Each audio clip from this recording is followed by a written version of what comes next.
Torej, z velikim veseljem sem končno dočakal, da se stvari tukaj premikajo, zaradi tega, ker seveda se na ta način popravlja neka že zdavnaj storjena krivica bralkam, bralcem, pa tudi predanim delavkam in delavcem knjižnice. Torej, v takšnih razmerah delati je bilo popolnoma nemogoče, in čim sem slišal, da se seveda te stvari zdaj končno premikajo in da lahko pri tem mogoče tudi malo pomagam, seveda nisem pomislil niti trenutka in z veseljem prišel pomagati, najprej zlagati, potem pa seveda sodelovati tudi v živi verigi.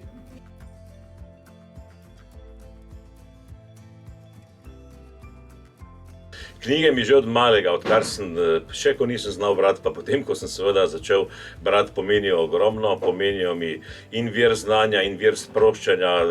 Moram reči, da od reči, če temu tako rečemo, mi knjiga vedno pomeni največ, najbolj vesel sem, če jo dobim za darilo.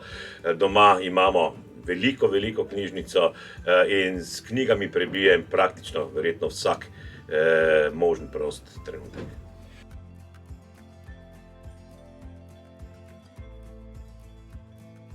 Dejansko je takšna splošna izobraževalna knjižnica fundament nekega, torej bistvo mesta, fundament na koncu koncev vsega znanja, ki se v tem mestu ustvarja, in seveda popolnoma jasno je, da brez znanj in nekoč, kaj pa šele sedaj, neko mesto ne more eksistirati. Pomeni predvsem pa tudi neko drugo noto, ki jo danes pogrešamo, to je humanistična nota. Vse premalo je v času, ko je dostojno izgubila domovinsko pravico, in v teh knjigah seveda o dostojnosti in o teh temeljnih postulatih piše več kot dovolj. Upam, da bodo sedaj v novi knjižnici ljudje še raje posegali po teh knjigah.